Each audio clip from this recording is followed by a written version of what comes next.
I was diagnosed 2015, so a few years ago, and my diagnosis hit me like a ton of bricks. And it was at a very tumultuous time where my father was terminally ill, I'd lost friends, and getting a HIV diagnosis for anybody is a massive brick to the face. And it was only because of the great people at charities like Terence Higgins Trust or Positively UK that gave me the confidence through the counselling that I received that I was able to then go on and live well with HIV. And how does that involve relationships? So in terms of relationships, the one thing that I witnessed so much, especially on dating apps and mediums like that, is people still, to a degree, live within that 1986, 1987 realm of what HIV used to be.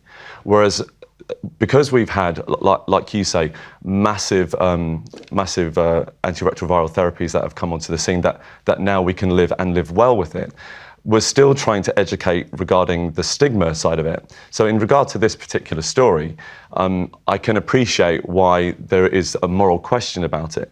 But I think the morality behind it is actually very closely linked with the fact that stigma still exists today. So address the stigma, then the morality issue doesn't need to be addressed. Okay. What reactions have you had when you tell people you're positive? I've had very mixed reactions, ranging from those who are very educated, who understand what HIV is, who are completely fine with it, to things, I won't say the actual words in question because they are I know what they were. Yeah. Daytime Not television. very nice. But to the point where they've told me to go and die because I'm the person spreading this. Now, if you are on effective antiretroviral therapies, you won't be spreading this. So the latest campaign that most of the charities now seem to be working with, which is undetectable equals untransmissible. So if that's the case, that's the message that we hopefully need to get out in the media. Can I bring Dr. Killian in here? Because is that the case? Undetectable means untransmittable? Yep, it definitely is the case nowadays. So we've got completely irrefutable evidence nowadays that if somebody's on antiretroviral therapy, that their viral load, which is the level of virus in somebody's immune system, is at such a low level that it's impossible to transmit the virus at this stage. So this is no news to people living, to most people living with HIV nowadays, that if their viral load's undetectable, they won't transmit. But I think still with the wider public, that message still needs to get out there. We've got multiple clinical trial studies done at this stage which have proven this. So for example, if I give an example of a clinical trial that was largely run here in the UK called the Partner Study, and within that study there were almost 1,200 couples. These were what are called sero-different couples, where one person's HIV positive, one's HIV negative. And within a period of 4 years of follow-up with those couples, there were around 58,000 episodes of condomless sex, and there were no transmissions of HIV. Well, that's fairly persuasive, I would say. Amanda, something from you? Yeah, I just wondered, and again, I think our education in the 80s was much more prevalent. I think this is where it lies. If you do have unprotected sex with someone who is not on treatment, what are your chances of catching the virus? I mean, the message basically comes down to whether that person is adherent to their treatment and if they've got a non-detectable viral load. So obviously it's a completely different situation in somebody who's not taking their treatment effectively or missing their medications. However, in somebody who is completely adherent to their treatment and who has a sustained undetectable viral load, the risk of transmission we regard it as essentially zero. When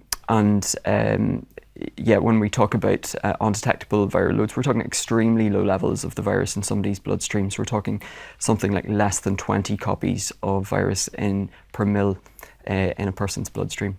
Okay, one from you, Pete? Yeah, well, this is to both of you, really, and I, with you, Matthew, I wasn't, aware of the legalities surrounding telling people at all, and I wonder, where do you both stand on the moral argument of it? When I actually read the article, my first port of call was, okay, we're talking about a moralistic standpoint on whether this person should or shouldn't have said about their HIV status. Now, there's 101 different attitudes towards, well, you should have this open on a profile, for example, if you're beginning to date, and that's all very well and good if you have the confidence and if you don't worry about the stigma side of things that many people with HIV face. So yes, from the perspective, from my own personal perspective, would I tell somebody first? Yes, I would, but then I'm confident enough to do so, and I have the education behind me that I feel I can do that. For somebody who is in a position where perhaps if you're from the Black, Asian or mixed ethnicity communities, where you perhaps cannot be vocal about sexual health, then that's going to be a real challenge. Great point. That's a really great point. Do you want to say anything more? Well, there is one more point. Now we have this wonderful evolution in science where when you're taking your meds and you're undetectable, you cannot transmit. Yeah. But some people don't take their meds because they don't yet know they're positive. And that's why we need to be tested. And there are a lot of people, thousands, who haven't been tested. And the Terence Higgins Trust does promote testing.